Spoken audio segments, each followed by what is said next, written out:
जरूर। बस चलें, ठीक है, ये तो बहुत ही अच्छी बात हो गई। ठीक है सर, आप कंटिन्यू करें class. Thank you for reminding me कि इसको रिकॉर्ड करना है। अगर कभी ऐसा हो, मेरा इंटेंशन है रिकॉर्ड करने का, अगर कभी ऐसा हो जाए मुझसे गलती से रह जाए, क्योंकि वो सब वो बातें हो रही थी जिसको रिकॉर्ड करने की जरूरत नहीं थी, तो इसलिए मैंने उसको पॉज कर दिया था। फिर उसके बाद मेरे जहन में नहीं रहा कि उसको मुझे रिज्यूम कर। अच्छा खैर, तो मैं रिकॉर्डिंग के पर्पज के लिए समरी इसकी ये बता दूं कि ताकि ये वाली बातें जो आपने सुनी अभी रिकॉर्ड हो जाए, कि कंप्यूटर्स में कैलकुलेशन जो है वो हर किस्म की एप्लीकेशन में, चाहे वो ई कॉमर्स से रिलेटेड हो, स्पेस साइंस से रिलेटेड हो, बिजनेस से रिलेटेड हो, कोई गेमिंग हो, कोई एनिमेशन हो, कोई ग्राफिक्स हो, कोई वीडियो हो, हर चीज, हर एक के पीछे जो है बहुत सारी कैलकुलेशन इन्वॉल्व होती है। और कंप्यूटर्स का जो इनिशियल इस्तेमाल था वो भी बेसिकली कैलकुलेशंस को, कंप्यूटिंग को फास्ट करने के लिए था। तो हम जो इब्तदा कर रहे हैं वो इसी से कर रहे हैं कि जो इसका मेन काम है, जिस हम जो भी काम कर रहे होते हैं उसके पीछे कुछ ना कुछ कैलकुलेशंस हो रही होती हैं। तो हम कैलकुलेशंस कैसे एक कंप्यूटर के ऊपर परफॉर्म होती हैं, इससे हमने अपने डिस्कशन का आगाज किया। और आपको बताइए कि अ, ये पाइथन लैंग्वेज हम यूज़ कर रहे हैं, और पाइथन लैंग्वेज इंस्टॉल करने के लिए आपको python.org की साइट पे जाके डाउनलोड के लिंक पे क्लिक करेंगे, तो जो मोस्ट अप्रोप्रिएट वर्जन वो डिटरमिन कर पाएगा वो वहाँ डिस्प्ले कर रहा होगा। अगर आपको उसने सही डिटरमिन नहीं कर पाया तो आप खुद से मैनुअली चूज कर लीजिएगा, वरना इट इज ऑलमोस्ट ऑलवेज वो जो वर्जन डिटरमिन करके लेकर आता है वो करेक्ट ही होता है। तो आप safely, in almost all the cases, आप उसको सेफली उसी पे क्लिक करके डाउनलोड करके बस इंस्टॉल करेंगे तो सही इंस्टॉल होगा, सही वर्जन इंस्टॉल होगा। अच्छा, जब आप इंस्टॉल कर लेंगे तो उसके बाद इसको लोड करने के लिए आपको इस पे स्टार्ट बटन पे क्लिक कीजिए। स्टार्ट बटन पे क्लिक करके आइडियली लिखें, तो आइडियली पाइथन लैंग्वेज का इंटीग्रेटेड डेवलपमेंट एनवायरनमेंट, इस पे क्लिक करेंगे तो आपके सामने इसका शेल लोड हो जाएगा। शेल का मतलब कि इंटीग्रेटेड डेवलपमेंट एनवायरनमेंट, और इंटीग्रेटेड डेवलपमेंट एनवायरनमेंट से जो शेल है, यानी जहाँ पर बेसिकली कमांड्स एग्जीक्यूट हो जाए, जहाँ आप एक्सपेरिमेंट करके देख सकते हैं, वो एनवायरनमेंट जो है वो लोड हो जाएगा। यहाँ पर ये एनवायरनमेंट इस तरह का एनवायरनमेंट है कि यहाँ पे आप जो भी पाइथन कमांड लिखते हैं, आप टाइप करने के बाद जैसे ही आप एंटर प्रेस करते हैं तो वो एग्जीक्यूट हो जाती है। और इसके इसकी मिसाल ये दी थी। अच्छा, ये अदनान ये सबको बता दीजिएगा कि जैसे ही ये सेशन अगर एंड होगा, 40 मिनट के बाद ये सेशन एंड होगा, तो इसी लिंक के ऊपर दोबारा क्लिक करके सेशन को दोबारा ज्वाइन कर लीजिएगा। यही वाला जो पहले आपको लिंक भेजा हुआ है, इसी लिंक पर क्लिक करेंगे तो यही सेशन दोबारा ज्वाइन हो जाएगा 40 मिनट्स के बाद। अच्छा, हमने बात गालबन कहाँ छोड़ी थी? हाँ, ये पाइथन शेल के बारे में बता रहा था मैं आपको, कि आप यहाँ जो भी कुछ टाइप करते हैं, ये जो 3 ग्रेटर देन के साइन आ रहे हैं, ये इसका प्रॉम्प्ट कहलाता है। यहाँ पर आप जो भी कुछ लिख के एंटर प्रेस करते हैं वो एग्जीक्यूट हो जाता है, उसका रिजल्ट नीचे डिस्प्ले हो जाता है। और उसकी मिसाल मैंने दी कि 2+3, आप कोई भी एक मैथमेटिकल एक्सप्रेशन लिखेंगे, जो भी एक मैथमेटिकल एक्सप्रेशन लिखने के बाद एंटर प्रेस करेंगे उसका रिजल्ट डिस्प्ले हो जाएगा, दोबारा प्रॉम्प्ट पे वापस आ जाएगा। अच्छा, फिर हमने बात शुरू की थी कि प्लस के अलावा हम क्या कर सकते हैं, सब्ट्रैक्ट कर सकते हैं, डिवाइड कर सकते हैं, मल्टीप्लाई कर सकते हैं, और उनके जो ऑपरेटर्स हैं ये यहाँ डिस्प्ले हुए। पावर अगर आपको कैलकुलेट करनी है तो डबल एस्पेक्ट साइन यूज होगा, division, multiplication, addition, subtraction, remainder, interior division के लिए सिंबल जो है सामने लिखे हुए हैं। उनको थोड़ा सा एक्सप्लेन कर देता हूँ मैं। एडिशन सब्ट्रैक्शन तो सबको मालूम है, उसको एक्सप्लेन करने की, मल्टीप्लिकेशन भी सबको मालूम है। डिवीजन में थोड़ी सी चीज़ें बताने वाली है। मसलन मैं अगर मुझे मैथमेटिकल मुझे लिखना है 1/, और डिनोमिनेटर में लिखा है 1+x, तो इसको मैं 1/(1+x) लिखूंगा, तो ये गलत कैलकुलेट हो गया। असल में मैथमेटिक्स, जब हम मैथमेटिकल एक्सप्रेशन लिखते हैं तो उसमें हम न्यूमरेटर और डिनोमिनेटर बड़े वाज़ेह लिखे हुए होते हैं। न्यूमरेटर जो है एक वर्टिकल लाइन होती है, एक हॉरिजॉन्टल लाइन होती है, उस हॉरिजॉन्टल लाइन के ऊपर जो है न्यूमरेटर लिखा होता है, नीचे डिनोमिनेटर लिखा होता है। लेकिन प्रोग्रामिंग लैंग्वेजेस में न्यूमरेटर पूरी एक्सप्रेशन है वो एक ही लाइन में होती है। तो वहाँ थोड़ा सा हमें जो प्रोग्रामिंग लैंग्वेजेस जिस तरीके से मैथमेटिकल एक्सप्रेशंस को एवेल्यूएट करती हैं उसको एक दफ़ा समझ लेना ज़रूरी है।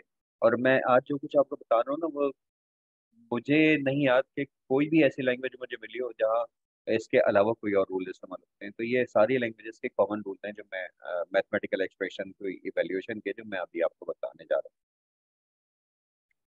अच्छा, पहले मैं आपको इंडिविजुअल ऑपरेटर्स के बारे में बता देता हूँ। मसलन पावर है, मुझे चेक करना है 4 की पावर 2। 4 की पावर 2 क्या होता है? 16। 4 पावर के लिए ये डबल एस्टेरिस्क साइन यूज होता है। पहले आप बेस लिखते हैं, उसके बाद एक्सपोनेंट लिखते हैं। तो 4 की पावर 2 को हम लिखेंगे 4 डबल एस्टेरिस्क 2, और इसका आंसर क्या आना चाहिए? 16। ये 16 आ गया। तो ये डबल एस्टेरिस्क से पहले क्या लिखा जाएगा? बेस लिखी जाएगी, और डबल एस्टेरिस्क के बाद क्या लिखा जाएगा? उसका एक्सपोनेंट पार्ट लिखा जाएगा, यानी जो पावर में लिखा जाता है। अच्छा, डिवीजन मल्टीप्लिकेशन में कोई डिवीजन में हमेशा न्यूमरेटर पहले लिखा जाता है, और डिनोमिनेटर जो है ना वो बाद में लिखा जाता है। यानी डिवीजन साइन के लेफ्ट साइड पे न्यूमरेटर होगा और राइट साइड पे डिनोमिनेटर होगा। 4 डिवाइडेड बाई 3 1.33 आएगा। ये इसका आंसर आएगा। रिमाइंडर जरा सा समझने की जरूरत पड़ेगी। देखें, रिमाइंडर ये करता है कि दो नंबर्स को अगर मैं डिवाइड करूं तब तो इसका आंसर आएगा 3.33। लेकिन अगर मैं लिखूं 10 mod 3, ये रिमाइंडर है, तो अब ये डिवाइड करेगा। डिवाइड करने के बाद ये डेसिमल पॉइंट्स पे नहीं जाएगा, बल्कि सिर्फ इंटीजर पार्ट तक महदूद रहेगा। और जो बाकी बचेगा, यानी 10 को 3 से डिवाइड करेंगे तो 3 3 टाइम्स 9 आता है, और रिमाइंडर बचता है 1। तो 10 mod 3 का आंसर होगा 1। तो अगर मैं 10 mod 4 करूं तो इसका क्या आंसर होगा? 4 2 टाइम्स 8 होगा, तो इसका आंसर आएगा 2। अच्छा, ये तो आसान चीज़ें हैं। अब मैं आपको थोड़ा सा वो करता हूँ। फॉर एग्जांपल 23 mod 9 करें, इसका आंसर क्या आएगा? क्या आना चाहिए? ये मैं जो सवाल जब आपसे करता हूँ ना, तो उसके थोड़ी देर बाद जवाब भी देता हूँ। लेकिन सवाल करने के बाद अगर मैं कभी पॉज देता हूँ, उसका मकसद ये होता है कि आप अपने जहन को इस्तेमाल करें और इसके एक आंसर डिटरमिन करें, अपने आप को जज करने के लिए कि आपकी वाली बात समझ में आई है या नहीं है। अच्छा, उसके लिए बेहतर ये होगा कि आप साथ में एक कॉपी पेंसिल, यानी कोई भी नोटबुक ले लें साथ में, चाहे इलेक्ट्रॉनिक टैब लें, आप कुछ भी करें, जहाँ की कैलकुलेशन बाय हैंड परफॉर्म करके देख सकें। तो 23 mod 9 का मतलब ये होगा कि 23 को आप डिवाइड करेंगे 9 से, तो 9 2 टाइम्स 18 होगा। तो 23 में से 18 सब्ट्रैक्ट करेंगे तो उसका आंसर 5 आएगा। तो 23 mod 9 का आंसर आएगा 5। अच्छा, इंटीजर डिवीजन। इंटीजर डिवीजन जैसे 10 डिवाइडेड बाई 3 का आंसर तो 3.33 आया था। लेकिन अगर मैं 10 डबल स्लैश 3 करूंगा तो इसका मतलब है कि अब ये सिर्फ वहां तक डिवाइड करेगा जब तक इसको डेसिमल पॉइंट लगाने की जरूरत नहीं पड़ती। तो अगर 10 को 3 से डिवाइड करें और हम डेसिमल पॉइंट्स ना लगाएं तो इसका आंसर क्या आएगा?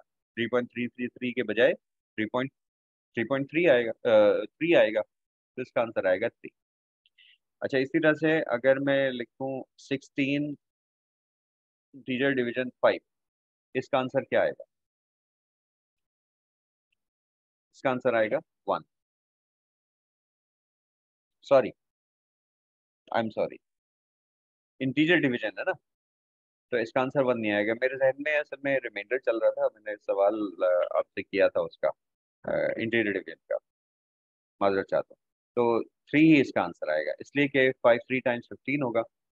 अब उसके आगे आगे जाना है तो फिर डेसिमल पॉइंट जाएगा, लिहाजा इंटीजर डिवीजन जो डेसिमल पॉइंट नहीं लगाता, बल्कि डेसिमल पॉइंट लगाने की जब बारी आती है तो उस वक्त तक जो आंसर आता है उसको डिस्प्ले कर देता है। अच्छा, ये सब तो डिस्प्ले हो रहे हैं। अब अगर मैं आपसे कहूँ कि परसेंटेज निकालनी है, और परसेंटेज तो आपको निकालनी आती होगी।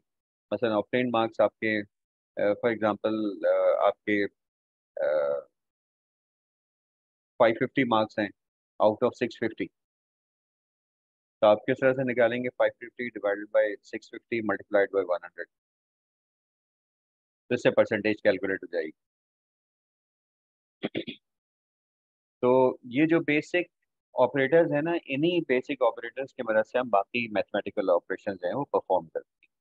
तो जैसे मैथमेटिकल, अच्छा, परसेंटेज निकालने के लिए हम परसेंटेज का फॉर्मूला इन्हीं ऑपरेटर्स की मदद से क्रिएट करके और उसको वो कैलकुलेशन परफॉर्म करें।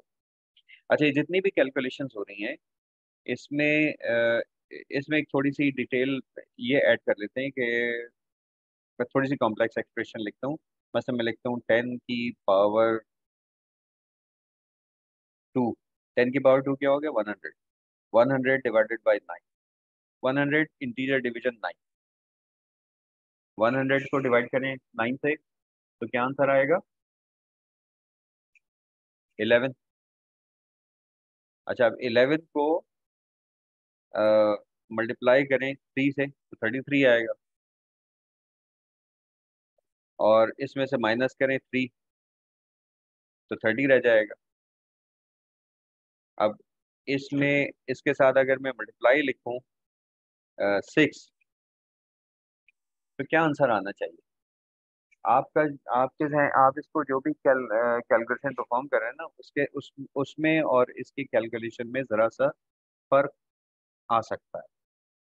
और उसकी वजह ये है कि मैथमेटिक्स से स्लाइटली डिफरेंट टूल्स होते हैं प्रोग्रामिंग लैंग्वेज में एक्सप्रेशंस की इवेल्यूएशन। मैं अब आपको वो एक्सप्रेशन वो बताना चाह रहा हूँ। देखिए, पहली बात तो ये देखिए कि इसका आंसर क्या है। इसका आंसर आया 15। अभी 15 क्यों आया? उसके लिए पहले ये समझ लें कि जब भी ये जो ऑपरेटर्स मैंने आपको बताए थे, कौन कौन से बताए थे, कितने बताए थे? ये बताए थे 1 2 3 4 5 6 7। इन 7 ऑपरेटर्स को, ये 7 ऑपरेटर्स हर प्रोग्रामिंग लैंग्वेज में जो भी मैथमेटिकल ऑपरेटर इस्तेमाल होते हैं उन सब की प्रेसिडेंस वैल्यू होती है। प्रेसिडेंस का वैल्यू का मतलब होता है कि जो आप कंप्यूटर में एक एक्सप्रेशन लिखते हैं वो एक ही दफा में सॉल्व नहीं होती बल्कि मुख्तलिफ स्टेप्स में होती है। मैं आंसर तो वो एक बैकग्राउंड में वो step by step calculation perform करता है, हमें आंसर एक ही देता है, लेकिन उसके पीछे के जो स्टेप्स हैं मैं आपको उस डिटेल पे ले जाना चाह रहा हूँ, वो बताना चाह रहा हूँ। तो ये जो ऑपरेटर्स हैं इस तरह से इवेल्युएट होते हैं कि अगर इस एक्सप्रेशन में ये सारे ऑपरेटर्स आ रहे हो तो पावर्स ऑपरेटर जो है ना इसकी प्रेसिडेंस हाईएस्ट होती है। एंड अगर किसी एक्सप्रेशन में पावर साइन आ गया तो वो सबसे पहले इवेल्युएट होगा। अच्छा, फिर उसके बाद अगला लेवल होता है जिसमें 5 ऑपरेटर्स हैं। मल्टीप्लाई, डिवाइड, इंटीजर डिवीजन और पावर। अच्छा, ये 4 हैं, मैंने काउंट गलत किया था।